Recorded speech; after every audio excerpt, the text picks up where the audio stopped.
দিয়াখালী তালিমুল কোরআন মাদ্রাসা কেন্দ্রীয় মসজিদের উদ্যোগে আজকের এই ওয়াজ মাহফিলে সম্মানিত সভাপতি, দিয়াখালী কেন্দ্রীয় জামে মসজিদের সভাপতি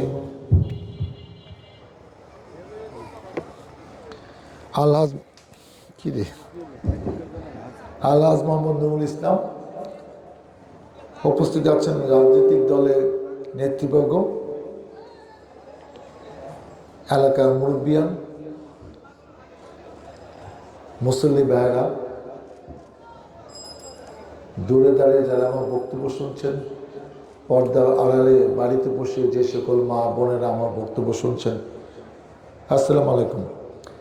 ওয়াজ মাহফিলে যখন আমাদেরকে দাওয়াত দেওয়া হয়, মুসলমান হিসেবে সেটি দায়িত্ব পালন করতে হয়, দাওয়াত রক্ষা করতে হয়। আমি গতবারও এসেছিলাম, কিন্তু অনেকে আক্ষেপ আছে যে আমি একটু আগে এসে চলে গেছি। তারা সাধারণত বেশিরভাগ লোক রাত 9টার পরেই আসে, তো সেজন্য অনেকের সাথে গত বছর দেখা হয়নি। তো এবছর আমাদের মাথায় ছিল যে ঠিক আছে, আমরা 9টার পরেই আসবো। তো সেই আপনাদের আক্ষেপ প্রশমিত করার জন্য, দাওয়াত রক্ষা করার জন্য এসছি। আর একটি ব্যাপার হলো যে এটি একটি ঐতিহ্যবাহী এলাকা, যে এলাকায় আমার বাবা 45 বছর চেয়ারম্যান ছিলেন, এমপি ছিলেন। আমার ছোট ভাই বিপ্লব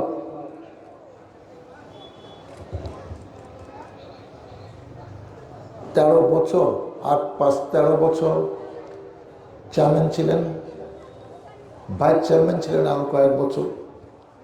আমি 10 বছর এমপি ছিলাম। তো সেরকম একটি ঐতিহ্যবাহী এলাকা, মানুষের অনেক প্রত্যাশা থাকে, আবার অনেক দুঃখও থাকে। কারণ যেহেতু আমি এলাকার সন্তান, আমার বাড়ি জিরাবো, ইয়ারপো ইউনিয়নে আমরা যখন কাগজে কলমে কথা লিখি জিরাবো, তারপরে ঠিকানায় তো ইয়ারপো আশুলিয়া। তো সেজন্য আমি আগেই দুঃখ প্রকাশ করে নিচ্ছি যে হয়তো আমি যখন প্রথম সংসদ সদস্য হই 96 সালে, তখন আমার বয়স 34 বছর। তারপর আবারও আমরা 2001 সালে দ্বিতীয়বারের মতো 96 এবং 2001-এ আবারও দল মনোনয়ন দেন আমি, এবং আপনারা আমাকে ভোট দেন। তো তখন অনেক কিছু হয়তো ভালোভাবে বুঝতামও না, কেন আগে তো আমি ট্র্যাডিশনাল রাজনীতি করি নাই। হঠাৎ করে রাজনীতিতে আসলাম, হঠাৎ করে মনোনয়ন পেলাম, হঠাৎ করে জনগণ ভোট দিয়ে দিল। তো পরে শেখ হাসিনা আমাদের একটু ম্যাচিউর বানাইলো, লাচ্ছি গুতা দিয়ে জেলে পাঠাইলো, তো পলায়ে থাকলাম, তো মামলা খাইলাম। তো এইসব করে টোরে তো আমরা এখন বুঝি যে কিভাবে নেতৃত্বটা দিতে হয়, কিভাবে মানুষের কল্যাণ করতে হয়। আগে যেটুকু বুঝতাম তার থেকে এখন বেশি বুঝি, কিন্তু 17 বছর তো সুযোগ পাই নাই।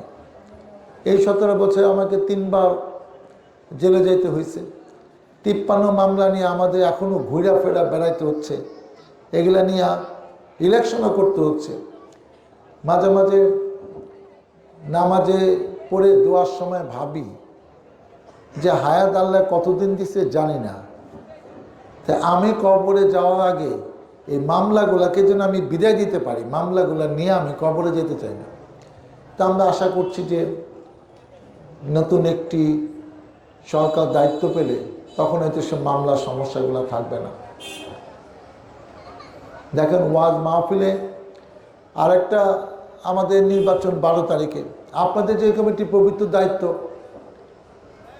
যে এই নির্বাচনে ভোট দিবেন, কেন অতীতে অনেক নির্বাচনে অনেকেই ভোট দিতে পারেন নাই, এটা আমরা জানি। কখনো দিনেও দিতে পারেন নাই। আপনি কেন্দ্রে ভোট কেন্দ্রে গিয়ে দেখেন আপনার ভোট দিয়ে দিছে।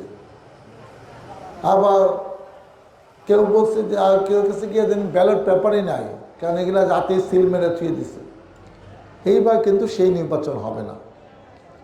এইবারে নির্বাচনের স্লোগান হলো আমার ভোট আমি দেব, যোগ্য প্রার্থী দেখে দিব।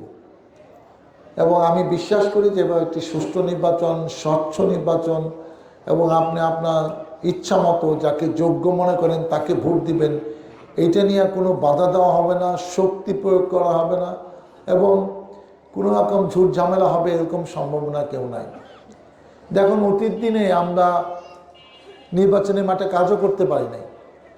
এখন আমরা বিভিন্ন জায়গায় উঠান বৈঠক করি কিংবা কোনো জনসভা করি, তো সেই সব জায়গায় লোকজন, পুরুষ এবং অনেক মহিলাওকেও দেখি, শত শত মহিলা আসে আমাদের কথা শুনতে।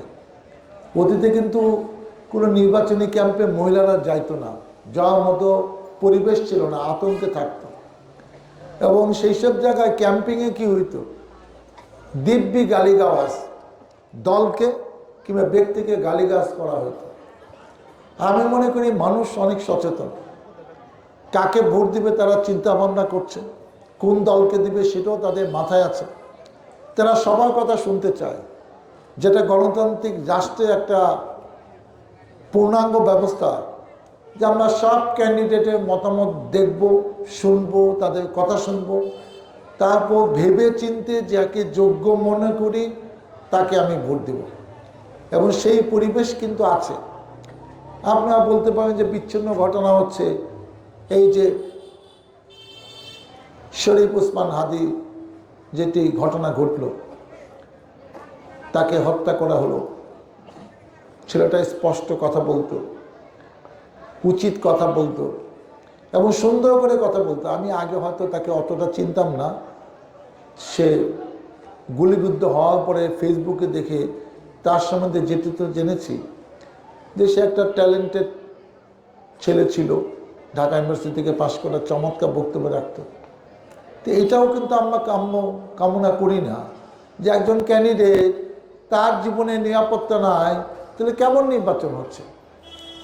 এটা সভ্য দেশে তো এটা এরকম হয় না। সেজন্য আমরা আশা করি যে 12 তারিখে নির্বাচনটা হবে। কিছু বিচ্ছিন্ন ঘটনা ঘটবে, কিছু রকম উচ্ছৃঙ্খলা এবং কিছু লোক থাকতেও পারে, কিছু গোষ্ঠী, কিছু দল, যে নির্বাচনটা পিছাইলে ভালো হয়, না হইলে ভালো হয়, এরকম অনেকে চিন্তা থাকতে পারে। কিন্তু এটা ডিপেন্ড করে সরকারের আন্তরিকতা, এবং জনগণ অনেক বছর ভোট দেয় নাই, একটা সুষ্ঠু পরিবেশ ঠিক হয়েছে।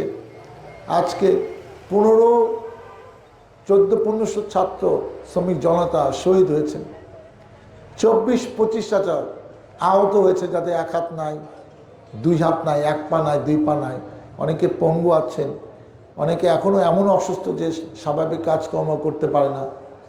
তো এদের রক্ত, এদের কষ্ট, এদের আত্মত্যাগ কি বৃথা যাবে? আমরা চাই যে সুষ্ঠু ভোটের মাধ্যমে একটি সরকার দায়িত্ব পাক, দেশটা অনেক সুন্দরভাবে চলুক, যেটা আমরা সবাই প্রত্যাশা করি। এখন ইলেকশনের আগে অনেকে সুন্দর সুন্দর কথা বলবে, তারপর ইলেকশনের পরে রাজনৈতিক নেতারা নাকি অনেক কথা ভুলে যায়, এরকম বয়ান সাধারণ মানুষের মনে আছে, যে তারা যা বলেন তা করেন না। কিন্তু আপনাকে তো বিশ্বাস করতেই হবে, কারণ আপনারা নেতারাই দেশ চালাবেন, নেতারাই এলাকা চালাবেন, এলাকার নেতৃত্ব দিবেন, উন্নয়ন নেবেন। তবে আমার ধারণা এইবার দেশটা একটু ভালোভাবে চলবে, কারণ এইবার সবাইকে কষ্ট করে পাস করতে হবে।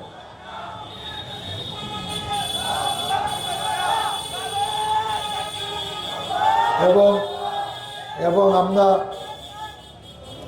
মনে করি সুষ্ঠু নির্বাচনের মাধ্যমে ক্ষমতা পালাবদল ঘটবে। এখন আপনারা ভোট দিবেন, আমি একজন ক্যান্ডিডেট, এই ওয়াজ মাহফিলে তো রেওয়াজ নাই যে আইসা ইলেকশনে ক্যাম্পিং করা, কিন্তু আমি এতগুলো লোককে কোথায় পাব?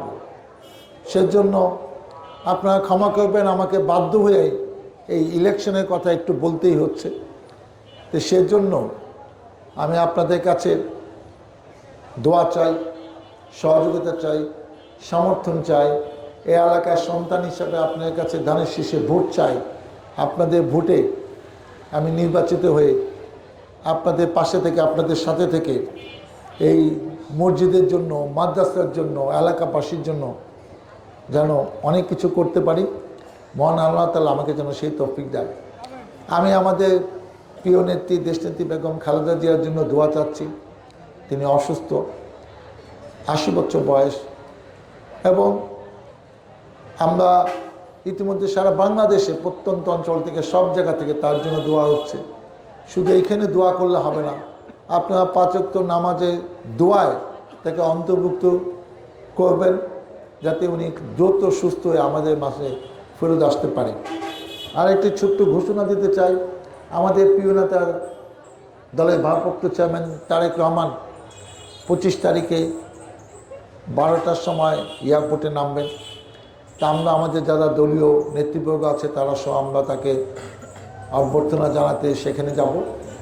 আর যেটা সবচেয়ে গুরুত্বপূর্ণ যে 26 তারিখ উনি 2:30টার সময় স্মৃতির সাথে ফুল দিতে আসবেন। তো অনেক বছর পরে আমাদের প্রিয় নেতাকে পাচ্ছি। আমাদের এই ঢাকা 19-এর মধ্যে অন্তর্গত এই জাতীয় স্মৃতিসৌধ, সেখানে আমরা আমাদের নেতৃবর্গকে সাথে নিয়ে সবাইকে যারা যারা যেতে চান আপনাদের সবাইকে সেখানে আমন্ত্রণ জানাচ্ছি। আমরা সবাইকে সাথে নিয়ে আমাদের প্রিয় নেতার সাথে এই স্মৃতিসৌধে ফুল দিতে যাব। আপনাদের কাছে আমি দোয়া চাই যাতে আপনাদের পাশে থেকে আপনাদের কল্যাণ করতে পারি। আর ব্যক্তিগতভাবে আমি 25,000 টাকা অনুদান এই প্রতিষ্ঠানের জন্য দিয়ে যাচ্ছি। আমি সামনে সুযোগ থাকলে আমরা আরও অনেক কিছু মসজিদের জন্য করব। আল্লাহ হাফেজ। টাকা দেবো করে।